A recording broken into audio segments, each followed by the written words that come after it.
Shalom Uvracha, dans le monde rabbinique d'aujourd'hui, même quand vous rapportez des sources qui vont à l'encontre de certaines décisions rabbiniques modernes, ceux qui les ont prises ne vont pas pour autant renverser leurs décisions, car ils considèrent que ce serait un affront à leur honneur de se dédire. D'autres vont ridiculiser les sources rapportées en prétendant qu'elles seraient minoritaires et qu'on ne pourrait s'appuyer sur des opinions minoritaires. Et d'autres enfin, si vous contrez leurs décisions sur base des nouvelles découvertes scientifiques et ou archéologiques, ils prétendront que la science et l'archéologie ne font pas la halakha. En gros, tout est bon pour ne pas se remettre en question, nourrir le mythe que les rabbanim savent tout et sont, limite, infaillibles. Mais je vais vous montrer par plusieurs petits exemples que cette attitude n'est pas traditionnelle et qu'au contraire, les grands rabbanim de Am Israël n'hésitaient pas à renverser leurs décisions sur base des nouvelles découvertes et même après avoir eu accès à des sources dites minoritaires. Commençons par le Rav Sherira Gaon Zer Sadik Livracha, né en 906 et décédé en 1006. Le Rav Sherira Gaon aborde la question des divergences textuelles au sein du Talmud et suggère que chaque variante doit être prise au sérieux car elles reposent toutes sur une tradition validée. Notre maître le Rambam Zer Sadik Livracha, né en 1135 et décédé en 1204, relate dans son Mishneh Torah au Ilkof Malwe Welowe, au chapitre 15, la halakha numéro 2, comment il a minutieusement étudié des manuscrits vieux de 500 ans et s'en est servi pour réfuter une opinion auparavant acceptée des Géonim. Le Ramban Zer Sadik Livracha, né en 1194, décédé en 1270, tranchait selon l'avis du Rif Zer Sadik Livracha concernant le poids d'une pièce de shekel. D'ailleurs, dans le mois de Avar, dans lequel nous sommes entrés, beaucoup ont la pratique de payer le demi-shekel. Et à la base, le Ramban suivait l'avis du Rif quant au poids d'une pièce de shekel. Mais il rapporte dans son commentaire sur Shemoth, chapitre 30, le verset 13, que lorsqu'il se rendit en Eretz Israël, il vit une pièce ancienne. Il la pesa et constata qu'elle était 6 fois plus légère, conformément à l'avis de Rashi Zer Sadik Livracha. Suite à cette observation empirique, le Ramban revint sur sa décision et suivit l'avis de Rashi plutôt que celui du Rif. Il n'y a pas beaucoup de rabbanim aujourd'hui qui, face à des preuves empiriques et scientifiques, auraient l'humilité de renverser leurs décisions. Le Ramban déclare également dans son commentaire sur Nida au DAF 64a qu'il était également prêt à s'appuyer sur des manuscrits antérieurs qui ne faisaient pas partie du corpus général de la littérature halachique de son époque. Rabbi Yosef Karo Zer Sadik Livracha, né en 1488 et décédé en 1575, exprime dans son Bef Yosef, dans la partie Or HaHaim, le Siman 34, que la 4 parashioth insérés dans les téphilines pouvaient être rapidement résolus en examinant l'ordre de ces parashioth dans une très ancienne paire de téphilines découverte dans la tombe du prophète Yehezkel alayhi wa shalom. Il s'est avéré que les parashioth dans ces téphilines suivaient précisément l'ordre prescrit par Rashi et le Rambam et non celui prescrit par Rebbeinu Tam et les Tosafot. Ainsi, par extension, les découvertes archéologiques peuvent être présentées comme preuve dans un différent halachique d'après Rabbi Yosef Karo. Le Mishkenov Yaakov, qui était le Rav Yehoshua Yaakov El-Perin Zer Sadik Livracha, traitant d'une question relative au Rama, cite dans la partie Or HaHaim au Siman 120 d'autres avis de Rishonim auxquels le Rama Zer Sadik Livracha n'avait pas accès et suggère que si ce dernier avait eu connaissance de ces manuscrits, il aurait tranché différemment.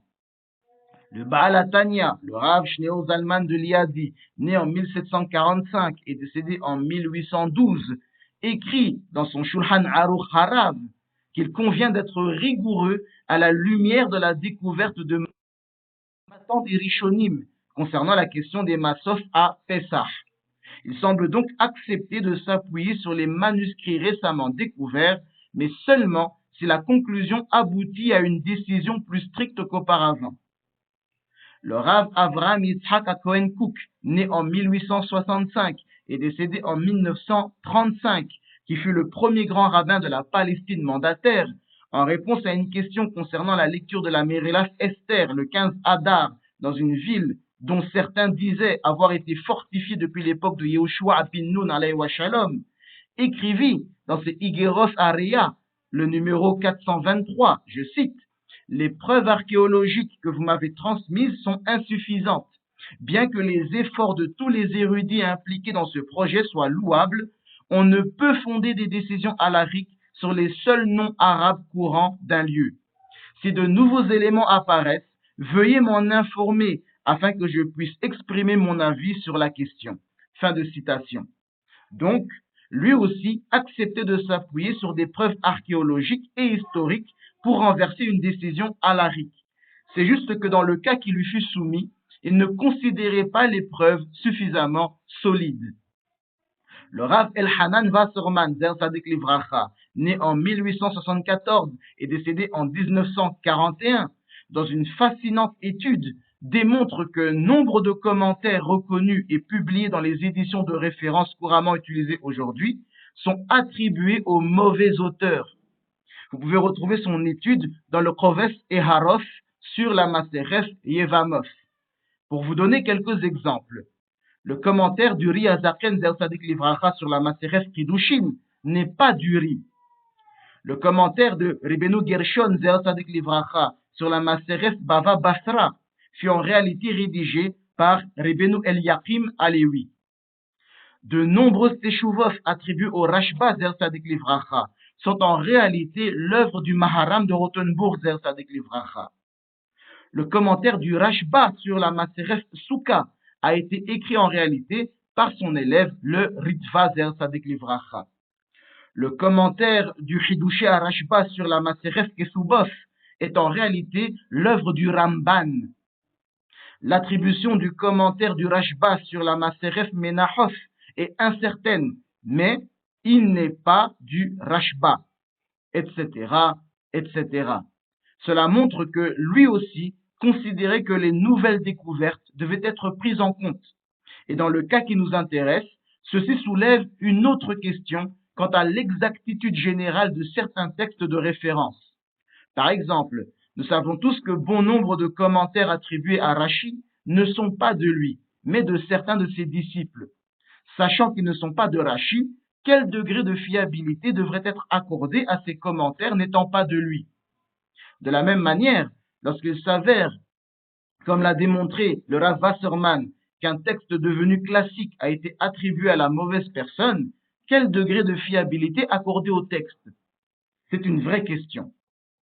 Le Rav Ovavia Yosef, né en 1920 et décédé en 2013, fut grand rabbin séfarade d'Eretz Israël de 1973 à 1983. Il s'appuyait à plusieurs reprises sur des manuscrits récemment découverts pour formuler ses décisions halakhiques. Le Rav Hershel Schachter, né en 1941 et qui est toujours vivant, cite dans son Nefesh Harav, à la page 53, note de bas de page numéro 26, un épisode rapporté dans la Gemara de Bava Basra au DAF 73b. Un guide arabe montra à Rabba Bar Hana Zer Sadik Livracha l'emplacement des tombes des anciens Israélites. Rabba souhaitait retirer les sisiyos d'un corps pour examiner comment ils étaient noués. Ceci montre qu'il existe un précédent permettant de considérer les preuves archéologiques comme un facteur valable pour déterminer les décisions halakhiques. À travers ces quelques exemples, je vous ai montré qu'une décision halakhique n'est jamais figée. Elle peut être défaite par de nouvelles découvertes, telles qu'une version différente, un manuscrit inconnu, une découverte archéologique, une trouvaille scientifique, etc., etc. Et ce n'est pas une honte ou une diminution de son honneur pour un rabbin de changer sa décision parce qu'on lui a apporté des preuves sur base desquelles il est en droit de trancher différemment. Malheureusement, bon nombre de rabbanim manquent d'humilité et donnent des décisions qui sont totalement à l'opposé de la réalité. Et c'est cela qui nuit à leur réputation, car ils perdent totalement leur crédit aux yeux de ceux qui sont plus éclairés. Par exemple, bon nombre de rabbanim persistent à appliquer les lois de cachérisation des ustensiles, alors qu'il est scientifiquement prouvé aujourd'hui que bon nombre des ustensiles métalliques d'aujourd'hui n'absorbent pas les particules alimentaires dans leurs parois, ou à un niveau qui, halakhiquement parlant, n'est pas significatif. Bon nombre de rabbanim aujourd'hui insistent pour perpétuer la pseudo-interdiction de consommer des kitniot à Pessah, alors que cela n'a plus aucun sens. Et la liste est encore longue. Mais fort heureusement, quelques rabbanim contemporains se démarquent et n'enracinent leurs décisions halakhiques que dans la réalité, et sont même prêts à défaire d'anciennes coutumes comme les kitniot, le nettoyage de Pessah, la cachérisation des ustensiles, avoir obligatoirement 2 fours distincts pour le bassari et le halavi, et d'autres. Et puisse Hachem multiplier ce genre de rabbanim. Kol Tov, Hazak, Uvarour, et encore une fois, un Chodesh Tov.